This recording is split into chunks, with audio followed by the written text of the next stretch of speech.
Hello my dear student, स्वागत है आपका अपने चैनल शिक्षा की दुकान में। तो मेरे शेरों, हो जाओ तैयार एक नई क्लास में। मॉर्निंग टाइम पे मैंने आपको एक वीडियो प्रोवाइड की थी, तो उसमें मैंने प्रेजेंट इंडेफिनिट टेंस से स्टार्ट किया था। तो वो टेंस पढ़ाने से पहले मैं आपको थोड़ा बेसिक बताना चाहता हूँ। ओके, तो थोड़ा पेशेंस रखेंगे और आपका जब बेसिक धीरे धीरे पूरा हो जाएगा, don't worry, everything will complete slowly. Now तो हम दूसरा टॉपिक स्टार्ट कर रहे हैं। अब मान लो ये हमने यहाँ पर प्रेजेंट इंडेफिनिट टेंस ऊपर लिखा है। इसका मतलब क्या होता है? वर्तमान। इसका मतलब क्या होता है? अनिश्चित। इंडेफिनिट माने क्या होता है? अनिश्चित। और टेंस का मतलब समय।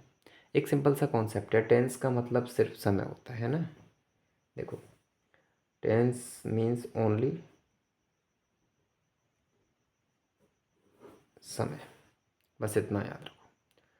अब बात करते हैं नेगेटिव सेंटेंस। अफर्मेटिव मैंने आपको बता ही दिया है सिंपली। अफर्मेटिव में क्या बताया था? ऐसे जो जो वाक्य जिनमें किसी कार्य का करना या होना पाया जाता है, करना या होना का अर्थ मिलता है या बोध होता है, तो उसे हम अफर्मेटिव सेंटेंस कहते हैं। अब अफर्मेटिव सेंटेंस मैंने आपको बता दिया था कि वो किसी भी टेंस का हो सकता है, ज़रूरी नहीं है कि वो प्रेजेंट इंडेफिनिट का ही हो। वो आपका फ्यूचर का भी हो सकता है, कंटिन्यूस का भी हो सकता है, ठीक है, पास्ट का भी हो सकता है, परफेक्ट का भी हो सकता है। तो सेंटेंस वो आपको कॉमन मिलेंगे हर टेंस में, ठीक है। तो सेकंड पार्ट उसी में से फर्स्ट हमने कंप्लीट करा दिया। अगर वो नहीं देखा है तो आप पहले प्लीज़ पहले जाइए, पहली वीडियो देखिए आप। अब सेकंड में हम आपको बता रहे हैं नेगेटिव सेंटेंस। तो व्हाट इज़ नेगेटिव सेंटेंस? इसका मतलब होता है नकारात्मक वाक्य। अब नकारात्मक वाक्य हम क्यों कहते हैं? क्योंकि जब हम नेगेटिव सेंटेंस को पढ़ेंगे तो इसमें नहीं शब्द का होना बहुत ज़रूरी है। बिना उसके ये नेगेटिव सेंटेंस कहलाएगा ही नहीं। अब डेफिनेशन देखो, ऐसे ऐसे वाक्य जिनसे किसी कार्य का न होना पाया जाए तो वाक्य नेगेटिव सेंटेंस कहलाता है ना। अगर कोई मान लो सेंटेंस है, चाहे वो किसी भी टेंस का सही है ना, फ्यूचर, पास्ट एंड प्रेजेंट, किसी का भी सही, अगर उसमें नेगेटिव वर्ड आया है तो वो आपका नकारात्मक सेंटेंस हो जाएगा, है ना। नेगेटिव वर्ड का मतलब क्या है? नहीं शब्द आ जाए तो वो आपका नकारात्मक वाक्य हो जाएगा। एग्जाम्पल के लिए देखो, मैंने क्या यहाँ पर एग्जाम्पल आपको दिए हैं। हम आपको पसंद नहीं करते, ओके, हम आपको पसंद नहीं करते। अब इसमें एक चीज़ आपको गौर करने की है कि देखो, यहाँ से पढ़ो पूरे। पहले आप देखो, जब आप सेंटेंस बनाओ ना तो पहले वाक्य को पढ़ना सीखो। पहले एक बार इससे गो थ्रू हो लो धीरे धीरे पूरा। हम आपको पसंद, बस ये है पॉइंट हमारा, ये है ना। ये हमें वर्ड मिल गया। अब हमें पता लग गया कि हमारा सेंटेंस कौन सा है, ये नेगेटिव सेंटेंस है। एक डियर स्टूडेंट्स, एक बात याद रखना, जो सेंटेंस होते हैं वो हमें पूरा पढ़ के मालूम पड़ते हैं कौन सा है, बट जो टेंस होता है वो लास्ट के वर्ड को देख करके हमें पता चलता है कि टेंस कौन सा है। तो टेंस और सेंटेंस में ये अंतर है। सेंटेंस में हमें पूरी लाइन पढ़नी पड़ती है तब पता लगता है, और टेंस में हमें सिर्फ बाद के दो तीन अक्षर देखने पड़ते हैं, हमें पता लग जाता है कि हमारा कौन सा टेंस है। अब देखो फॉर एग्जांपल, इसमें देखो, हम आपको पसंद नहीं करते, we don't like you, sorry don't इसमें कॉमा होता तो पढ़ते डोंट, नहीं डू नॉट पढ़ेंगे, है ना। We do not like you. अब बी यहाँ पर क्या हो गया? बी आपका सब्जेक्ट हो गया, ये आपका सब्जेक्ट हो गया। डू नॉट आपका, ये आपकी हेल्पिंग वर्ब हो गई। लाइक ये आपकी मेन वर्ब हो गई। और you, it is your objective case, right. ये आपका ऑब्जेक्टिव केस है। सब्जेक्टिव, ऑब्जेक्टिव, पजेसिव, एडजेक्टिव और पजेसिव प्रोनाउंस, ये चार प्रकार के होते हैं। अच्छे से किसी एक वीडियो में हम आपको बहुत बढ़िया तरीके से समझाएंगे। अब इसमें हमने नई वर्ड को ट्रैक कर लिया, ये देखो नई वर्ड आ गया। तो इंग्लिश में नई वर्ड यानी कि इज एम आर नॉट जरूर होगा, have not, will not, do not, does not, was not, ये सारे के सारे वर्ड आपको मिलेंगे। आप वहीं से आप कैच कर सकते हो कि ये हमारा नेगेटिव सेंटेंस है। ओके, नेक्स्ट एग्जांपल क्या है? देखो, उसने तुम्हें नहीं बुलाया। अगर टेंस देखा जाए, मैंने अभी बताया, जब आप कंप्लीट पूरी लाइन पढ़ोगे यहाँ से यहाँ तक, पूरा सेंटेंस मतलब पढ़ोगे, तब आपको समझ में आएगा कि हमारा सेंटेंस अफर्मेटिव है नेगेटिव है। बट आप अगर टेंस पहचानना चाहोगे तो क्या करोगे? टेंस पहचानने के लिए आपको लास्ट के वर्ड को ध्यान देना पड़ेगा, है ना। यानी कि उसने तुम्हें नहीं बुलाया। अब उसने तुम्हें नहीं बुलाया, इसके लिए आप तुरंत माइंड को ट्रिगर करो, अपने को पास्ट पे पहुँचो। ये पहचाना कि अगर मान लो बुलाया, चला गया, आ गई, देख गए, था थी, है ना। ये वर्ड मोस्टली पास्ट इंडेफिनिट में होते हैं। 99% पास्ट इंडेफिनिट देखते ही पता लग जाता है। बहुत ईजी है। अंग्रेजी में तो और ईजी है, जब मैं पढ़ाऊँगा आपको इंग्लिश में तो that is very simple to recognise past indefinite.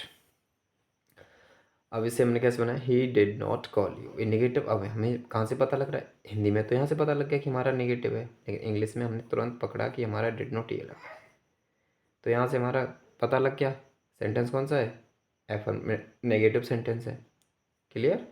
Next, Mohan कल बाजार नहीं जाएगा। अब देखो टेंस अगर देखा जाए गा, यानी कि जिस शब्द के लास्ट में गा आ जाए तो वो फ्यूचर का हो जाता है। अब हमें यहाँ से पता लग रहा है, ये वर्ड हमने देख लिया कि टेंस कौन सा हमारा पता इसमें हो रहा है, टेंस है हमारा फ्यूचर इंडेफिनिट। अब इंग्लिश में अगर देखोगे तो आपको तुरंत ये देखो वर्ड क्लिक करके मिलेगा, विल नॉट, यानी कि तुम्हारा सेंटेंस कौन सा हो गया, नेगेटिव। हिंदी में देखो ये लिखा है।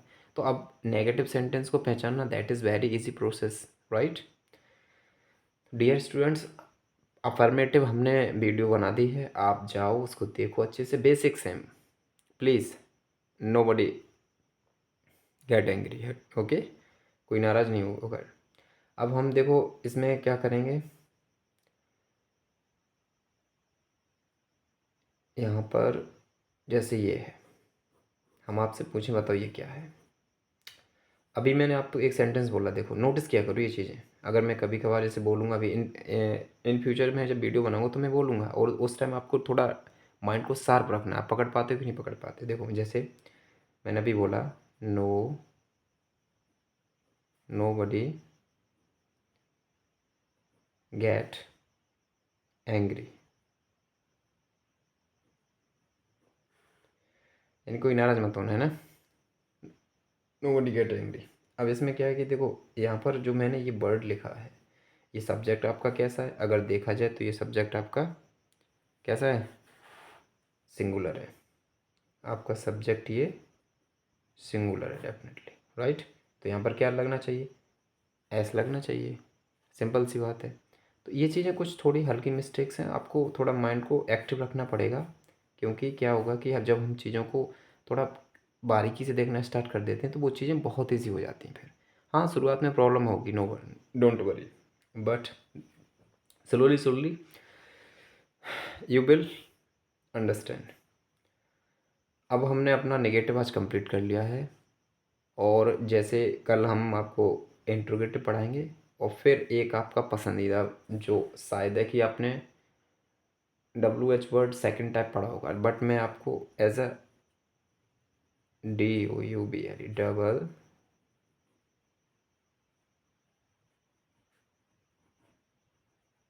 इंट्रोगेटिव, डबल इंट्रोगेटिव सेंटेंस भी मैं इसी के रूप में आपको पढ़ाऊँगा। और देखना, आई गारंटी यू कि वो चीज़ें आपको कितनी आसान लगेंगी। आप खुद कहोगे सर आज तक मैंने ये चीज़ नहीं पढ़ी है इस तरीके से, ओके।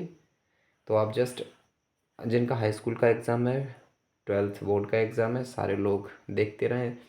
आपकी प्रोसेस धीरे धीरे बहुत अच्छी हो जाएगी जब तक एग्ज़ाम आएगा। डोंट वरी, मैं आपको पूरा कंटेंट प्रोवाइड कराऊंगा, हाई स्कूल का भी, 12th का भी, और जो कंपटीशन की जो कोई भी तैयारी करता है SSC वगैरह की, तो निश्चित रहिए आपके लिए अलग से वीडियो में कंपटीशन वाली भी लाऊंगा, ओके। बहुत देखो, सबसे पहले मेरे दोस्त आपको करना ही पड़ेगा, है ना, इसका कोई शॉर्टकट नहीं है डियर। पढ़ाई का कोई शॉर्टकट नहीं है, मेहनत करनी ही पड़ेगी। आप शॉर्टकट नहीं ढूंढ सकते। शॉर्टकट ढूंढने की कोशिश की तो वो आपके लिए डेंजरस हो सकता है। हाँ, तरीके स्मार्ट अपना सकते हो पढ़ने के लिए, बट अपने आप को झोंकना पड़ेगा, इसमें कोई दो राय नहीं है। और फिर यार पढ़ने में मर थोड़ी जाता है कोई।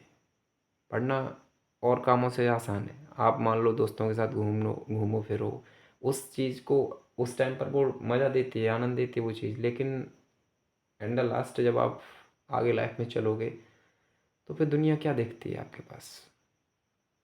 और इस मॉडर्न ज़माने के हिसाब से देखा जाए तो आपके पास कुछ पैसा है तो लोग रिस्पेक्ट देंगे आपको, और नहीं है या नॉलेज होना चाहिए या फिर पैसा होना चाहिए, व्यक्ति को तभी रिस्पेक्ट मिलती है।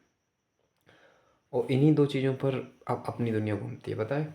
एक तो आपके पास या तो मनी होना चाहिए या फिर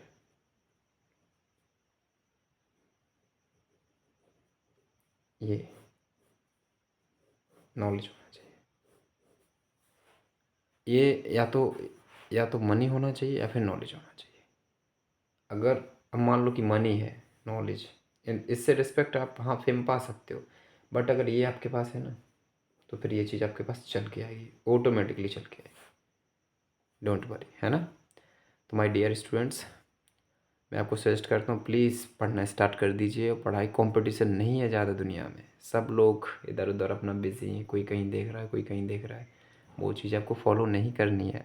आपको अपने अंदर एक जोश जुनून जगाना है और ये सोचना है कि मैं कर जाऊँगा, मैं कर दूँगा। कभी देखो, मैं आपको पढ़ाऊँ तो मेरा एक एक प्रिंसिपल रहता है कि आप अपने आप से ये बोलो, I can do it, I can do it. दुनिया में बहुत सारे लोग कर सकते हैं यार, तो आप क्यों नहीं कर सकते हो। आपके लिए बहुत आसान है, बट आप कुछ दिन तक, आई रिक्वेस्ट यू, कुछ दिन तक प्लीज़ आप चीज़ों को समझना स्टार्ट करो धीरे धीरे। इसलिए मैं ज़्यादा कोई लंबी क्लास नहीं करता हूँ। मेरी क्लास अगर मान लो ज़्यादा इन फ्यूचर ज़्यादा मैं अगर करूँगा तो 30 मिनट की या 25, इससे ज़्यादा नहीं लूँगा, है ना, क्योंकि इंसान भी बोर हो जाता है। 30-25 मिनट में बहुत अच्छा कंटेंट दे दूँगा आपको। ओके, थोड़ा भरोसा कर, देखो करना पड़ेगा दोस्त। अगर भरोसा नहीं करोगे तो फिर मैं आपको चीज़ें कैसे प्रोवाइड करूँगा, है ना। भरोसा करना पड़ेगा, आपको भी सपोर्ट दिखाना पड़ेगा। Please I request you my dear students, subscribe our channel for getting new videos. Okay, तो जो चीज़ें कमी नज़र आ रही हैं आपको, या फिर कोई और प्रॉब्लम हो रही है, कोई से आपका क्वेरी है, कोई प्रॉब्लम है, दिमाग में कुछ क्वेश्चन चल रहे हैं, आप कमेंट कर सकते हो, no problem. I can reply them all comments. Okay, मैं उनका सबका जवाब दे सकता हूँ आपको, ठीक है। तो प्लीज़ जो चीज़ें आपको अगर अच्छी लगी हो तो चैनल को सब्सक्राइब कर लेना, बहुत सारी आपको नॉलेज मिलेगी इस चैनल पर। Okay dear students, nobody will get tension. Okay, कोई भी टेंशन नहीं लेगा, सारे लोग मस्त मौज करके आराम से पढ़ो। देखो चीज़ों को हावी मत होने दो अपने ऊपर, नॉर्मली बड़े अच्छे से पढ़ो। बहुत ज़्यादा इंग्लिश क्या है, आप ये एक लैंग्वेज है, it's a language. Okay, as a आप सब्जेक्ट की तरह इसको ट्रीट ही मत करो भाई, सिर्फ आप लैंग्वेज की तरह देखो इसको। आप हिंदी जानते हो, कितना अच्छे से बोल लेते हो, है ना। जब हिंदी अच्छे से जानते हो तो फिर इंग्लिश भी सीख जाओगे, भाषा ही तो है, कोई और दूसरी चीज़ नहीं है दोस्त, ठीक है। तो हमें भी सपोर्ट करिए, थोड़ा और रीच पहुँचे हमारी आपके तक, ठीक है। चलो तो फिर कब वीडियो को करते हैं वाइंड अप, फिर मिलेंगे किसी नेक्स्ट वीडियो में। तब तक के लिए सभी दोस्तों को, सभी छात्रों को, सभी भाइयों को नमस्कार, जय हिंद।